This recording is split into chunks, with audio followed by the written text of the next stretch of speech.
বিজ্ঞান বিভাগের একজন ইউনিভার্সিটির ছাত্র তার আরেক বন্ধুকে বলছে, তুমি তো বেশ নামাজ পড়ো না ছাত্র, তুমি তো বেশ নামাজ পড়ো বন্ধু, তুমি দেখি ইসলাম মেনটেন করো, প্র্যাকটিসিং মুসলিম তোমাকে দেখে মনে হয়, কিন্তু আমার যদি 4টা প্রশ্নের উত্তর দিতে পারো আমিও তোমার সাথে ইসলাম কবুল করতে রাজি। সুবহানাল্লাহ।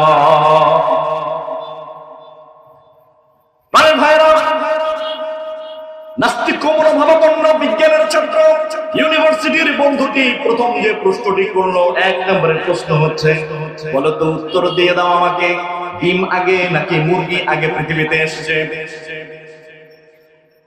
2 নম্বরের প্রশ্ন, ডারউইন তত্ত্ব, বিবর্তনবাদ, জীববিজ্ঞানে এই ব্যাখ্যাটি এসছে মানুষ নাকি আগে শিম্পাঞ্জি, বানর, ওরাং-ওটাং ছিল, পিছনে একখানা লেজ ছিল, আস্তে আস্তে কালের বিবর্তনে এই লেজটা খসে পড়ে মানুষে পরিণত হয়েছে, হোমো সাপিয়েন্স হয়েছে।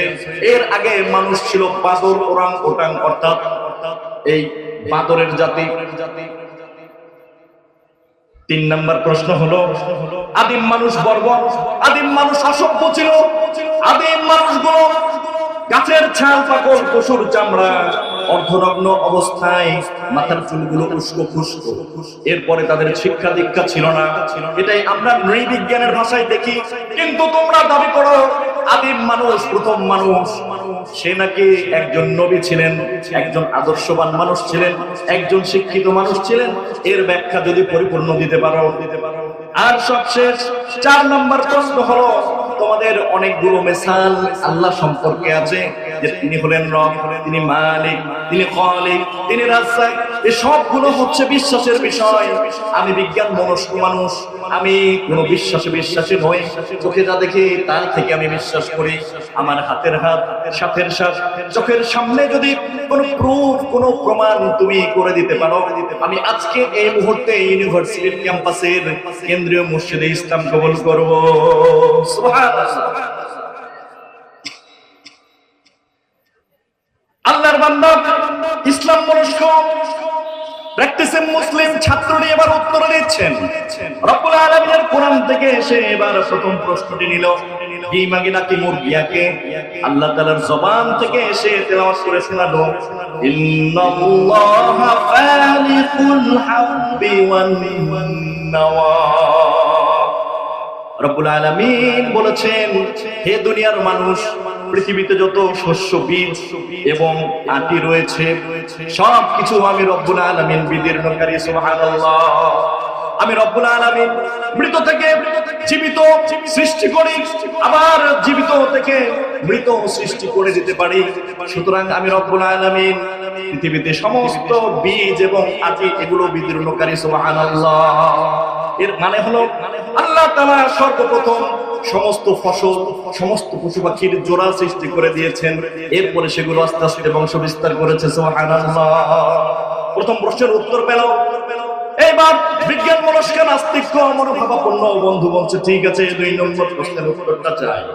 এইবার আল্লাহর বান্দা বলছেন, বিবর্তনবাদ, অর্থাৎ মানুষ নাকি ওরাং-ওটাং, শিম্পাঞ্জি, বাদর ছিল, যার লেজ ছিল, আস্তে আস্তে কালের বিবর্তনে তার লেজটা খসে পড়েছে।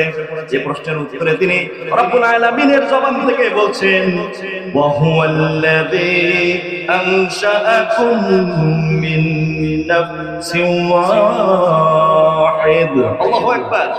রব্বুল আলামিন বলেন, কোনো সন্দেহ করো না, আমি একজন মাত্র মানুষ থেকে, একটা নফস থেকে, একজন আদম থেকে পৃথিবীর সমস্ত মানব মণ্ডলীকে সৃজন করেছি। সুবহানাল্লাহ। 3 নম্বর প্রশ্নে এইবার বন্ধুটি বলছে, ঠিক আছে বুঝলাম, প্রথম মানুষ যদি আদমই হয়ে থাকে তাহলে আদিম মানুষ তো ছিল বর্বর। বই দেখছি না আমরা, ছাত্র ভাইরা মনে আছে না বিজ্ঞানের বইয়ে, আধা অর্ধনগ্ন, গাছের ছাল বাকল, পশুর চামড়া পরা, একটা উস্কো খুস্কো, দাঁতগুলো নোংরা, এমন একটা মানুষের হাতে লাঠি দিয়ে ছবিতে লেখা আছে আদিম মানুষ, বর্বর যুগের মানুষ। ঠিক কিনা বলেন? এরপরে টারশিয়ারি যুগ, এরপরে মেসোপটেমীয় সভ্যতা, মিশরীয় সভ্যতা, এরপরে না মানুষ শিক্ষিত হলো। এটা হলো বিজ্ঞানের দাবি।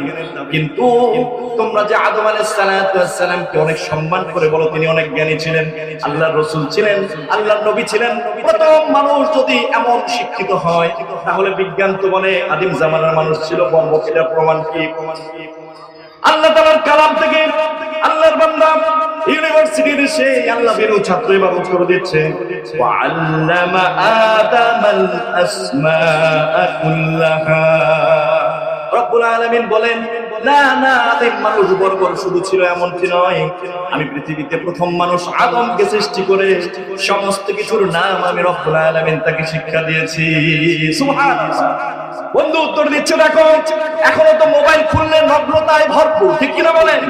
অর্ধনগ্ন মহিলা এবং পুরুষের অভাব আছে। এমনও জঙ্গল আছে, এমনও পৃথিবীতে জায়গা আছে যেখানে এখনো সভ্যতার ছোঁয়া লাগেনি। সুতরাং বর্বর মানুষ আগেও ছিল, এখনো আছে, ভবিষ্যতেও থাকবে। কথা বলেন ঠিক না ঠিক? কিন্তু কোরআনের রেফারেন্স প্রত্যেকটা সত্য। রব্বুল আলামিন প্রথম যেদিন আদম আলাইহিস সালামকে পাঠিয়েছেন তাকে সমস্ত নামগুলো শিক্ষা দিয়েছেন। সুবহানাল্লাহ। এবার সর্বশেষ প্রশ্ন করছেন, ঠিক আছে তাও না হয় বুঝলাম, এবার সর্বশেষ আমার প্রশ্ন হলো, তোমরা তোমাদের বিশ্বাস থেকে বলো আল্লাহ হলেন খালিক, আল্লাহ হলেন মালিক, আল্লাহ হচ্ছেন রাজ্জাক, এটা তোমাদের বিশ্বাসের কথা। আমি বিজ্ঞান মনস্ক মানুষ, যদি পারো সামনে কোনো আমাকে প্রুফ করে দাও, এমন একটা প্রমাণ অকাট্য দলিল দাও যা আমি যুক্তি দিয়ে হারাতে পারবো না।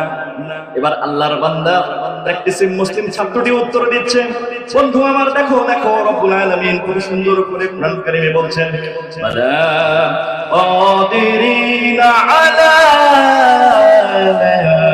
আন নুসাফিয়া বানানা। আল্লাহু আকবার। আল্লাহ তাআলা বলছেন, হে রাসূল মানুষকে চ্যালেঞ্জ ছুড়ে দিন, গোটা পৃথিবীর সমস্ত মানুষকে আপনি চ্যালেঞ্জ ছুড়ে দিন, আমি রব্বুল আলামিন শুধু তোমাদেরকে পুনর্জীবন দান করবো এমনটি নয়, তোমাদের একজনের সাথে আরেকজনের ফিঙ্গার টিপ, এক একজনের হাতের আঙ্গুলের অগ্রভাগের এই প্রিন্টটা কারো সাথে কারো মিলবে না। সুবহানাল্লাহ।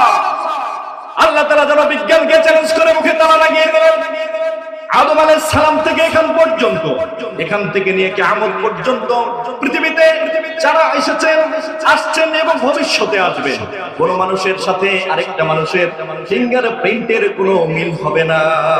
সুবহানাল্লাহ। আল্লাহ তাআলা তাই বলছেন, হে মানুষ, এত সূক্ষ্মাতি সূক্ষ্ম নিদর্শন দেখে কেন বোঝো না যে স্রষ্টা আমি রব্বুল আলামিন একজন আছি? চিৎকার দিয়ে বলেন আল্লাহু আকবার।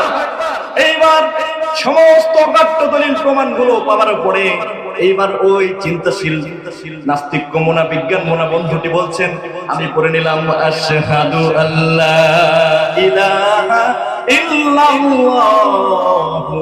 ওয়া আশহাদু আন্না মুহাম্মাদান আবদুহু ওয়া রাসূলুহু।